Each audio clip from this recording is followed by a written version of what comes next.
அனைவருக்கும் வணக்கம். அண்ணாமலையுடைய இந்த கிங் மேக்கர் அவதாரம் கொங்கு மண்டலத்தில் என்ன மாதிரியான மாற்றங்களை கொண்டு வரப்போகிறது? அதிமுக தனது கோட்டையை தக்க வைத்துக் கொள்ளுமா அல்லது பாஜக தனது கால்தடத்தை பலப்படுத்துமா? அதாவது 2026 தமிழக சட்டமன்ற தேர்தல்களும் தற்போதைய சூடுபிடிக்க தொடங்கியிருக்குங்க. குறிப்பாக தமிழக பாஜகவின் முன்னாள் தலைவர் அண்ணாமலையின் அரசியல் நகர்வுகள் புயலாய் கொங்கு மண்டலத்தை மையம் கொண்டிருக்கிறது. சமீப காலமாக டெல்லி மேலிடத்தின் தீவிர கண்காணிப்பில் இருந்த அண்ணாமலைக்கு வரவிருக்கும் தேர்தலில் எம்எல்ஏவாக சட்ட சபைக்குள் நுழைய வேண்டும் என்பது தலைமையிட்ட கட்டளை. இதற்காக அவருக்கு பாதுகாப்பான தொகுதிகளாக மொடக்குறிச்சி அல்லது கவுண்டம்பாளையம் ஆகியவற்றை மேலிடம் தேர்வு செய்து வைத்திருந்தாங்க. ஆனால் அண்ணாமலையின் முடிவு வேறு விதமாகவே இருக்கிறது.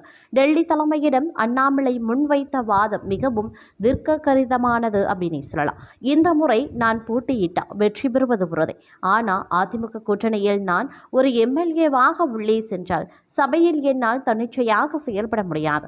கூட்டணி தர்மம் என்ற பெயரில் அதிமுகவின் செயல்பாடுகளுக்கு முட்டுக்கட்டை போடவோ அல்லது அவர்களை விமர்சிக்கவோ முடியாத சூழல் ஏற்படும்.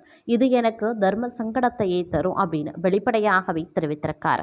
அதற்கு பதிலாக கொங்கு மண்டலத்தில் இருக்கக்கூடிய சுமார் 60க்கும் மேற்பட்ட தொகுதிகளில் என்டிஏ கூட்டணியின் வெற்றியை உறுதி செய்யும் பிரச்சார பொறுப்பை தான் ஏற்றுக்கொள்வதாக அவர் கோரிக்கையும் விடுத்திருந்தார்.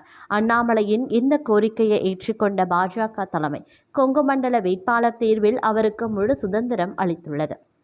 இதுதான் தற்போது அதிமுக வட்டாரத்தில் பெரும் குடைச்சலையும் ஏற்படுத்தியிருக்கிறது. அண்ணாமலை குறிவைக்கும் தொகுதிகள் அனைத்தும் கடந்த தேர்தல்களில் அதிமுக கோட்டையாக கருதப்பட்டவை. கொங்கு மண்டலத்தில் செல்வாக்கு இருக்கக்கூடிய பாஜக வேட்பாளர்களை நிறுத்துவதன் மூலம் எதிர்காலத்தில் அந்த பகுதியில் பாஜகவை ஒரு மாற்று சக்தியாக வளர்க்க அண்ணாமலை திட்டமிடுகிறார். இரட்டை சுவாரி கூட்டணியில் இருந்து கொண்டே அதிமுகவின் கோட்டையில் ஓட்டை போட அண்ணாமலை முயல்வது எடப்பாடி பழனிசாமி தரப்புக்கு அதிர்ச்சியை ஏற்படுத்தியிருக்கிறது. வெற்றி வேட்பாளர்களை நான் அடையாளம் காட்டுகிறேன் என்று அண்ணாமலை இறங்கியிருப்பது வெறும் தேர்தல் பணி மட்டுமல்ல, அது 2026க்கு பிந்தைய தமிழக அரசியல் பாஜகவை ஒரு பிரதான எதிர்கட்சியாக நிலைநிறுத்தும் முயற்சி என்கிறார்கள் அரசியல் நோக்ககர்கள். அண்ணாமலையின் இந்த கிங் மேக்கர் அவதாரம் கொங்கு மண்டலத்தில் என்ன மாதிரியான மாற்றங்களை கொண்டு வரும்? அதிமுக தனது கோட்டையை தக்க வைத்துக் கொள்ளுமா அல்லது பாஜக தனது கால்தடத்தை பலப்படுத்துமா என்பதை பொறுத்திருந்துதான் நாம பார்க்க வேண்டும். அதே நேரம் தற்போது தமிழக அரசியல் களத்தில் வரக்கூடிய தேர்தல் சூழல் மிகுந்த பரபரப்பை ஏற்படுத்தியும் இருக்கிறது.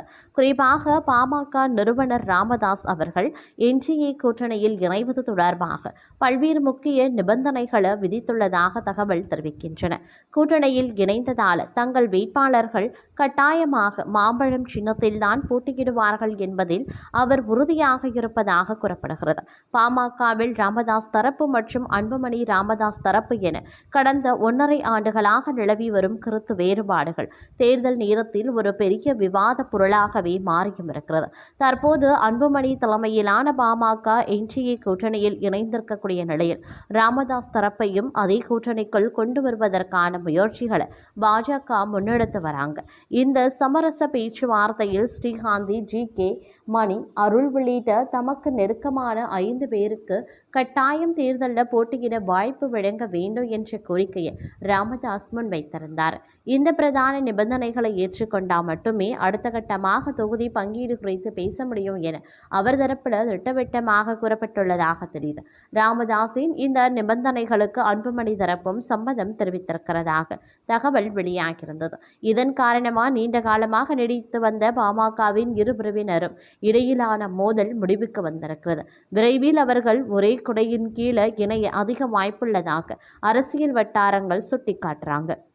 இது வரக்கூடிய தேர்தலில் என்டிஏ கூட்டணியின் வலிமையை மேலும் அதிகரிக்கும் அப்படின்னும் எதிர்பார்க்கவும் படுகிறதுங்க.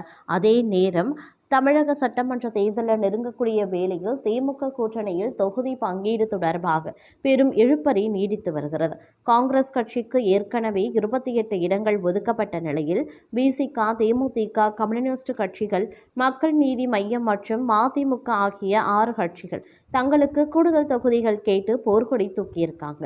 திமுகவின் பேச்சுவார்த்தை குழு மிக குறைவான எண்ணிக்கையிலான இடங்களை முன்மொழிவதால் இந்த கட்சிகள் அதிருப்தி அடைந்திருக்கிறது. குறிப்பாக தங்களுக்கு இரட்டை இலக்க தொகுதிகள் வேண்டும் என்பதில் கூட்டணி கட்சிகள் உறுதியாகவே இருக்காங்க. மேலும் சில கட்சிகளை உதயசூரியன் சின்னத்திலேயே போட்டியிட திமுக வலியுறுத்துவதும், புதிய வரவான தேமுதிகவுக்கு அதிக இடங்கள் ஒதுக்கப்படுவதும் பழைய கூட்டணி கட்சிகளிடையே மனக்கசப்பை ஏற்படுத்தியும் இருக்கிறது. இந்த சிக்கலை தீர்க்க முதல்வர் ஸ்டாலின் நேரடியாக தலையிட வேண்டும் என்று கூட்டணி கட்சிகள் வலியுறுத்துறாங்க. நாளை திருச்சியில் நடைபெறும் திமுக மாநாட்டிற்கு பிறகு இந்த விவகாரத்தில் ஒரு தெளிவான முடிவு எட்டப்படும் என எதிர்பார்க்கப்படுவதும் குறிப்பிடத்தக்க ஒரு விஷயம். அதே நேரம் தமிழக அரசியல் களம் தற்போது மிகுந்த பரபரப்புடன் காணப்படுகிறது. வரவிருக்கக்கூடிய சட்டசபை தேர்தலில் திமுகவின் பிரம்மாண்ட கூட்டணியை எதிர்கொள்ள அதிமுக தனது கூட்டணியை மேலும் பலப்படுத்த வேண்டிய கட்டாயத்தில் இருக்காங்க. இந்த சூழலில் நடிகர் விஜய் தலைமையிலான தாவேகாவை தமிழக வெற்றிக் கழகம் தங்கள் கூட்டணிக்குள் கொண்டு வர தீவிர முயற்சிகள் நடைபெற்று வருவதாக தகவல்கள் வெளியாகியிருக்கிறது. அதிமுக பாஜக கூட்டணியில் தாவேகாவை இணைக்க டெல்லி மட்டத்தில் பேச்சுவார்த்தை நடந்து வருவதாக திருச்சி சூர்யா தெரிவித்திருந்தாங்க. இந்த கூட்டணி பேச்சுவார்த்தையில் தாவேகா தரப்பில் 60 தொகுதிகள் வரை எதிர்பார்க்கப்படும் நிலையில் எடப்பாடி பழனிசாமி தரப்பு 40 தொகுதிகளை ஒதுக்க முன்வந்துள்ளதாக கூறப்படுகிறது. இளைஞர்கள் மற்றும் முதல் தலைமுறை வாக்காளர்களினுடைய ஆதரவு தாவேகாவுக்கு இருக்கிறதுனால் அவர்களை இணைப்பது தேர்தலில் முக்கிய திருப்புமுனையாக அமையும் என அதிமுக தலைமை கருதுகிறாங்க. திமுகவின் வலுவான கூட்டணியையும் அவர்கள் செயல்படுத்தி வரும் பல்வேறு மக்கள் நலத்திட்டங்களையும் முறியடிக்க வலுவான மாற்று அணி தேவை என்பதை அதிமுக உணர்ந்திருக்கிறது. ஒருவேளை இந்த தேர்தலில் திமுக மீண்டும் வெற்றி பெற்றால் அது அதிமுகவின் அரசியல் எதிர்காலத்தையே கேள்விக்குறியாக்கிவிடும் என்ற அச்சம் அந்த கட்சியினரிடையே உள்ளது என அரசியல் எதிர்பார்ப்புகளை தாண்டி தேர்தல் தேதி அறிவிக்கப்படுவதற்கு முன்பே தாவேகாவை கூட்டணிக்குள் கொண்டு வர தீவிர வியூகங்களும் வகுக்கப்படுகின்றன. அதிமுக, பாஜக மற்றும் தாவேகா ஆகிய கட்சிகள் ஒன்றிணைந்தால் அது தேர்தலில் திமுகவுக்கு பெரும் சவாலாகவே அமையும் என்பது அரசியல் நோக்ககர்களின் கருத்தாகவே இருக்கிறது. இதற்கிடையே தாவேகா தனது சொந்த பலத்தை நிரூபிக்கவும் தனித்துவமான வாக்குறுதிகளை வழங்கவும் களத்தில் இறங்கியும் இருக்காங்க. தமிழக அரசியலில் அடுத்தடுத்து அரங்கேறும் இந்த அதிரடி மாற்றங்கள் தேர்தல் முடிவுகளில் என்ன மாதிரியான தாக்கத்தை ஏற்படுத்தும் என்பதை நாம சற்று பொறுத்திருந்து தான் பார்க்க வேண்டும் அப்படின்னு சொல்லலாம். அது மட்டும் இல்லாமல் சட்டப்பேரவை தேர்தல் நெருங்கி வரும் நிலையில் அரசியல்களும் சூடு விளைக்க தொடங்கி இருக்கக்கூடிய சூழ்நிலையில் இந்த தேர்தலில் திமுக கூட்டணி, அதிமுக கூட்டணி, தாவேகா, பாமக அப்படின்னு சொல்லி 4 முனை போட்டிகள் நிலவுகின்றன. அரசியல் கட்சிகள் ஏற்கனவே தேர்தல் பணிகளை தொடங்கியும் இருக்கிறது. அந்த வகையில் திமுக தலைமை கூட்டணி கட்சிகளுடன் தொகுதி பங்கீடு பேச்சுவார்த்தையையும் நடத்தி வருகிறது. திமுக கூட்டணியில் இதுவரை இல்லாத அளவுக்கு 26 கட்சிகள் இணைந்திருக்காங்க. எந்த கட்சிக்கு எத்தனை தொகுதிகளை ஒதுக்குவது என்று மறுபுறம் அதிமுக தலைமையிலான என்டிஏ கூட்டணியில் பாஜக, அமமுக, அன்புமணி தரப்பு பாமக, தமிழ் மாநில காங்கிரஸ் உள்ளிட்ட கட்சிகள் இணைந்திருக்காங்க. அதிமுக தலைமையும் தொகுதி பங்கீடு பேச்சுவார்த்தையை தொடங்கி இருக்கிறது. முதல் கட்டமாக கூட்டணி கட்சி தலைவர்களுடன் இபிஎஸ் ஆலோசனையை மேற்கொண்டு வருகிறார். அந்த வகையில் சில நாட்களுக்கு முன்பு மத்திய இணை அமைச்சர் எல் முருகன், நயினார் நாகேந்திரன் இருவரும் இபிஎஸ் சந்தித்து பேசியிருந்தாங்க. அந்த சந்திப்பின் போது பாஜக தரப்பில் 72 தொகுதிகள் அடங்கிய பட்டியலை கொடுத்ததாக கூறப்பட்டது. குறிப்பாக அதிமுக வலுவாக இருக்கக்கூடிய தொகுதிகளை பாஜக கேட்டுள்ளதாக கூறப்பட்டது. இன்னும் சில நாட்களில் தமிழக பாஜக தேர்தல் பொறுப்பாளர் பியூஷ் கோயல் சென்னை வர இருக்கக்கூடிய நிலையில் தொகுதி பங்கீடு விரைவில் முடிவடையும் என்று எதிர்பார்ப்பும் எழுந்திருக்கிறது. இந்த நிலையில் பாஜக கூட்டணியில் தாவேகா இணைய உள்ளதாக தகவல் வெளியாகியிருந்தன. முன்னாள் பாஜக நிர்வாகியான திருச்சி சூர்யா இந்த தகவலையும் வெளியிட்டிருந்தார். கூட்டணி பேச்சுவார்த்தை டெல்லியில் தீவிரமாக நடந்து வருவதாகவும் அவர் தெரிவித்திருந்தார். மேலும் தாவேகா 60 தொகுதிகள் எதிர்பார்ப்பதாகவும் அதிமுக பார்த்தீங்கன்னா 20 தொகுதிகள் எதிர்பார்க்கிறதாகவும் சொல்லப்பட்டிருந்தது.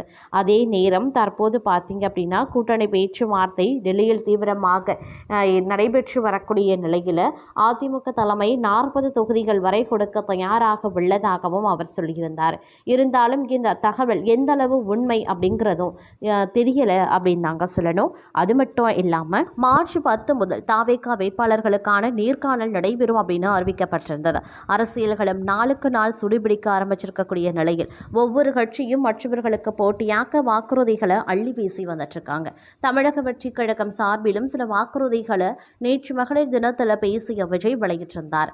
இதெல்லாம் ஒரு பக்கம் இருந்தாலும் விஜய் எங்கு நிற்க போகிறார், தாவேகாவில் இருக்கக்கூடிய முக்கிய தலைகள் எந்தெந்த தொகுதிகளில் போட்டியிட போகிறார்கள் அப்படிங்கிற எதிர்பார்ப்பு நாளுக்கு நாள் அதிகரித்து கொண்டே இருக்கிறது.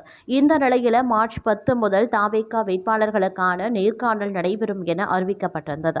சென்னை பனையூரில் இருக்கக்கூடிய தாவேகா அலுவலகத்தில் வேட்பாளர்களுக்கான நேர்காணல் நடைபெற போகின்றது அப்படின்னு அவர் குறிப்பிட்டதும் சொல்லக்கூடிய ஒரு விஷயம்.